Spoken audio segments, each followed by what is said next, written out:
خان سے محبت آپ کو کب تھی؟ خان سے محبت تقریباً جب یہ وزیر اعظم نہیں بنا تھا اس سے پہلے 3-4 سال سے پہلے اس کے ساتھ اللہ تعالیٰ نے اس کے لیے ہمارے دل میں محبت ڈالی ہے. تو اس کا ریزن اور اس کی وجہ یہ ہے کہ میرا ایک دیوانہ سا بھائی ہے، پاگل سا، دماغ اس کا سعودی عرب گیا تھا، وہاں پہ اس کا ایکسیڈنٹ ہوا تھا اور اس کا دماغ جو ہے کہ ادھر آپریشن کیا تھا لیکن وہ اس آپریشن سے اور بھی خراب ہو گیا تھا. یہاں کے وہ مینٹل ہو گیا تھا، اس کو اپنے کپڑے بھی پہننا اس کو گندے ہیں، خراب ہیں، پھٹے ہیں، کیا ہے، وہ دیوانہ ہو گیا تھا. ایک دن وہ اوپر سے چوتھی چھت سے گرا ہے، گھر کے ہماری چوتھی منزل سے وہ اوپر سے باہر سے گر گیا کھڑکی سے. اس کو چکر آئے ہیں اور اس کو دورہ پڑتا تھا، وہ باہر نکل گیا باہر کھڑکی سے اور نیچے بجلیوں کی تاریں بھی جو اس کے اوپر جھولا ہے اور پھر نیچے آ گیا، ورنہ وہ مر جاتا. وہ بجلیوں کی تاروں نے اسے ذرا سپورٹ دیا ہے. اس کے بعد اس کا بازو بھی ٹوٹ گیا تھا اور مثانہ بھی پھٹ گیا تھا. میرے پاس جو بھی گور کفن تھا میں نے اس کے اوپر خرچ کر دیا اور میرے پاس کچھ بھی نہیں تھا. 20-25 ہزار روپے تھے وہ میں نے اس پہ خرچ کر دیے تھے. میری بیوی نے مجھے کہا کہ خدا کے بندے تم کام پہ نہیں جا سکتے، یہ مرد ہے، تمہاری بہن ہوتی تو میں اس کی شلوار بدلاتی، یہ مرد ہے، اس کا مطلب ہے کہ پخانہ کرنا، پیشاب کرنا یہ بڑا مسئلہ ہے. ادھر بیٹھو اپنے بھائی کے پاس. تو میں بہت پریشان تھا. پھر میں یہ دعائیں کرتا تھا کہ یا اللہ یا اس کو پردہ دے دے، میرے پاس میرے حالات کا تجھے پتہ ہے، یا اس کو پردہ دے یا اللہ یا کوئی وسیلہ کر. پھر میں ایک دفعہ اس کے لیے میڈیسن لینے کے لیے باہر گیا. ریڈنگ اسپتال میں وقتی طور پر انہوں نے ٹریٹمنٹ کیا ہے. انہوں نے کہا یہ تو اس کے اندر راڈ لگے گا، اس کا مثانہ پھٹا ہوا ہے، اس کے منسوئی رگ ڈلے گی، اس کے اوپر تو 2 لاکھ روپے خرچہ ہے. تو میرے پاس تو نہیں تھے. نمک منڈی میں مشہور ہے کڑھائی گوشت ادھر بنتا ہے نمک منڈی میں. تو وہ مجھے کہتے ہیں کہ آؤ ادھر ہمارے ساتھ گوشت کھاؤ. تو مطلب ہے کہ تم بھی 1-2-4 نوالے لوگ، ہم نے سنا ہے ایک حدیث میں کہ اگر غریب کے ساتھ اگر کھانا کھاؤ گے وہ بھی 1-2 نوالے لے گا کہ تمہیں ثواب ہو جائے گا. میں نے کہا تم نمک منڈی کا گوشت کھانے کے لیے آیا ہے اور میرے گھر میں جنازہ پڑا ہوا ہے زندہ، نہ وہ مرتا ہے نہ وہ جیتا ہے.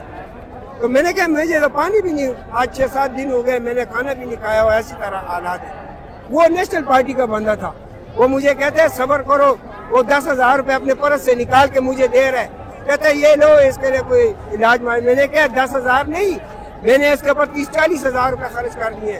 یہ 10,000 کا کام نہیں ہے. خان کے کسی بندے نے آپ کو اس نے ایک اس کا دوست تھا وحید صاحب، وہ اس کا دوست تھا خورشید میڈیکل سینٹر ریڈنگ اسپتال کے باہر پرائیویٹ ہاسپٹل ہے، وہ ادھر مجھے لے گیا.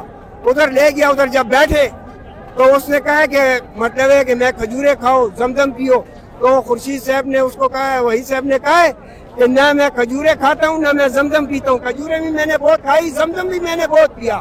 یہ بتاؤ کہ یہ غریب مسکین آدمی ہے، تم اتنا بڑا ہاسپٹل لے کر بیٹھے ہو، اس کا کوئی بندوبست کر سکتے ہو؟ تم خان صاحب کے نعرے لگاتے ہو بیٹھکوں میں، اجروں میں، بتاؤ. تو ابھی یہ بات ہو رہی تھی تو خان صاحب کا ٹیلی فون آ گیا اور میں نے اپنے کانوں سے سنا آن سپیکر. تو خان صاحب اس کو کہہ رہے کہ کہتے ہیں یہ خورشید صاحب کہ جی ایک دیوانہ پاگل آیا ہوا ہے میرے ہاسپٹل میں، اس طرح اس کی کنڈیشن ہے اور ایک بندہ آیا ہے. تو خان صاحب کہتے ہیں اس کو علاج کرو نا، داخل کرو نا. کہتے ہیں جی وہ تو دماغ سے بھی پاگل ہے، وہ تو آپ کو ووٹ بھی نہیں دے سکتا. تو وہ خان صاحب نے کہا یہ پاگل ہے تو کیا ہے، اللہ کا بندہ تو ہے نا، داخل کرو اس کو، اس کے اچھے ڈاکٹر سے اس کا علاج کرواؤ. اور doctor Majid gold medallist Dabgari garden میں بیٹھتا تھا، اس سے اس کا آپریشن کرایا، 4 بوتلیں خون کی راڈ لگایا. پھر ڈاکٹر عثمان سے اس کا مثانے کا آپریشن کروایا.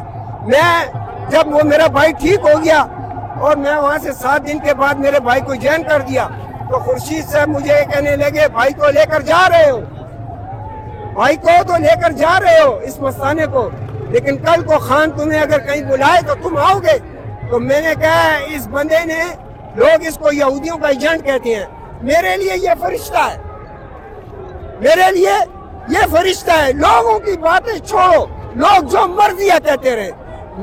اس نے میرے زخموں کے اوپر ملہم لگائی ہے اور میں اس کے لیے اپنی جان بھی قربان کہتا ہوں کہ اگر کاش کسی پاکستان کی عدالت میں کوئی ایسا سسٹم ہوتا کہ خان کو بری کر دے اور مجھ اس ملنگ کو فقیر بندے کو پھانسی لگا دے، اس کی جگہ اس کی جتنی تکلیفیں اس کو دینی ہے اور اس ملنگ کے سینے پہ ختم کر وہ. لیکن اس کو چھوڑ دو، یہ پاگلوں کا مسیح ہے، قسم سے یہ پاگلوں کے اوپر یہ لاکھوں روپے خرچ کرنے والا بندہ ہے، اور اس کو رہا کر دو۔ میں جج صاحب سے بھی کہتا ہوں، میں دیگر اداروں سے بھی کہتا ہوں، خدا کے بندوں اس کو رہا کر دو۔ یہ جو ہے کہ مستانوں کا، پاگلوں کا مسیح ہے۔ کیا کر رہے ہو؟ کیا ظلم کر رہے ہو؟ ان کی بہنوں کو در بدر کر دیا، اس کی ساری فیملی کو آپ نے در بدر کر دیا ہے۔ کیا ملے گا؟ مرنا ہے۔ ولی بھی چلے گئے، پیغمبر بھی چلے گئے، اور بڑے بڑے بادشاہ بھی چلے گئے، اسماعیل خان بھی چلے گئے، آپ نے بھی چلے جانا ہے، بڑے چیف آرمی بھی چلے گئے، بڑے وزیر اعظم بھی چلے گئے، بڑے بادشاہ بھی چلے گئے، یہاں پہ سب کچھ چھوڑ چھاڑ کے آپ نے بھی چلے جانا ہے۔ لیکن یہ میری درخواست ہے، 1 منٹ والی بات ہے، یہ بندہ مخلص ہے اور یہ بندہ سچا ہے، اور یہ سچا بندہ ہے، اس کو رہا کر دے، بس میری یہ دعا ہے۔ بابا ٹینشن نہیں لینی انشاءاللہ، نوجوان